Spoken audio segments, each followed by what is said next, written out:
Finally আমার স্বপ্নের makeup ক্লাসটি করে ফেলেছি আর সেলিনা মানির আপুর সাথে দেখা করেই ফেলেছি। আর এদিকে আপু খুব সুন্দর করে আয়াত আপুকে সাজিয়েছে অ্যান্ড সার্টিফিকেট তো নিয়েই বাসায় এসেছি। হ্যালো এভরিওয়ান, কি খবর সবার? সো আমি ঢাকা গিয়েছিলাম ক্লাস করার জন্য, আপনারা মোটামুটি সবাই জেনে গিয়েছেন। সো ফাইনালি সেলিনা মানির আপুর ক্লাসটা আমি করতেছি। অনেক দিন যাবৎ আমার প্ল্যান ছিল আপুর ক্লাসটা করব। আপু যখন ফার্স্ট পোস্ট করেছিল আমি তখনই রেজিস্ট্রেশনের জন্য টাকা পাঠিয়ে দিয়েছিলাম। আর আমার সাথে নাভিয়াকে দেখে অনেকেই বলতেছিলেন যে নাভিয়া আর আপনি একসাথে কিভাবে বসেছিলেন। সো আসলে নাভিয়া আর আমি দুইজন একসাথে রেজিস্ট্রেশন করেছিলাম, কিন্তু আমরা দুজনেই জানতাম না যে আমরা একসাথে বসবো। সো এটা আমাদের ভাগ্যবশত আসলে একসাথে বসিয়ে দেওয়া হয়েছে। একদিক দিয়ে ভালোই হয়েছে দুজন একসাথে বসাতে। তারপরে আমরা কিছু ভিডিও করলাম অ্যান্ড পিকচার তুললাম। অ্যান্ড আমার মেকআপ কেমন হয়েছে কমেন্ট করে জানাবেন। আর এদিকে আমি আর নাভিয়া একটু মিরর ভিডিও না করলেই হয় না।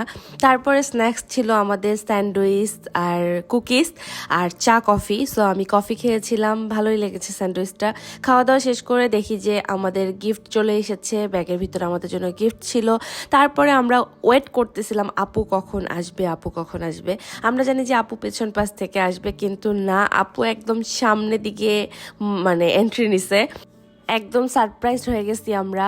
আর আপুকে দেখার পর একটা আলাদা রকম ফিল হচ্ছিল, মনে হচ্ছিল যে অনেক দিন ধরে এই স্বপ্নটা করতেছিলাম যে আপুর সাথে দেখা করব আর ক্লাসটা করব। তো ফাইনালি আপুকে দেখে ফেললাম, এখন ক্লাস করার পালা। অ্যান্ড আপু সবার কাছ থেকে এত কোশ্চিন রাখছে, আমাদের মনের যত কোশ্চিন ছিল আপু প্রত্যেকটার অ্যান্সার দিয়ে দিছে। তারপরে আমাদের ক্লাস শুরু করতে, অ্যান্ড ক্লাসের সময় কোনো ভিডিও নেওয়া যায় নাই।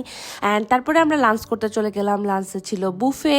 তো ইচ্ছে মতো খাওয়া গিয়েছে অ্যান্ড আলহামদুলিল্লাহ প্রত্যেকটা খাবার অনেক অনেক অনেক মজা ছিল। অ্যান্ড এই ফিশ কাটলেটটা আমার কাছে এত ভালো লেগেছে, তো সেকেন্ড টাইম গিয়ে আমি আবার নিয়ে এসেছি। সবাই খাওয়া দাওয়া করছে অ্যান্ড এখানে ডেজার্ট ছিল কালো জামুন অ্যান্ড শাহি টুকরা, দুইটাই মজা ছিল।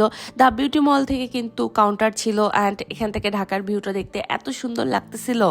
তারপরে আমাদের ক্লাস আবার স্টার্ট হয়ে যায় অ্যান্ড আমাদের যেটা বাকি ছিল সবগুলি আপু করতেছিল। তারপরে আবার আমাদের একটু স্ন্যাক্স দিল খাওয়া দাওয়া করে। তারপরে আমাদের মডেল একদম রেডি হয়ে গিয়েছে। এখানে মডেল ছিল আয়াত আপু। মাশাল্লাহ, আপুর বিহেভিয়ার এত ভালো আমি চিন্তাও করি নাই। আপু খুবই ফ্রেন্ডলি অ্যান্ড দেখতেও খুব সুন্দর। তারপরে আমরা ডান্স দেখতেছিলাম অ্যান্ড ওই যে সেলিনা মানির আপু, একসাথে বসে আমরা ডান্স দেখতেছিলাম। অ্যান্ড ফাইনালি আমার এই সময়টা এসেছে যেটা কিনা সার্টিফিকেট নেওয়ার টাইম। এটা তো বলে বোঝানো যাবে না, খুবই শান্তি লাগতেছিল। আলহামদুলিল্লাহ। তারপরে আমি আর নাভিয়া বের হয়ে গেলাম। আচ্ছা, আপনারা যারা আমার কাছ থেকে মেকআপ করতে চাচ্ছেন কিংবা শিখতে চাচ্ছেন, সেই ক্ষেত্রে মেকআপ ভ্যানিটি বাই তামান্নাতে নক দিতে পারেন। Thanks for watching. সবার সাথে দেখা হবে। আল্লাহ হাফেজ।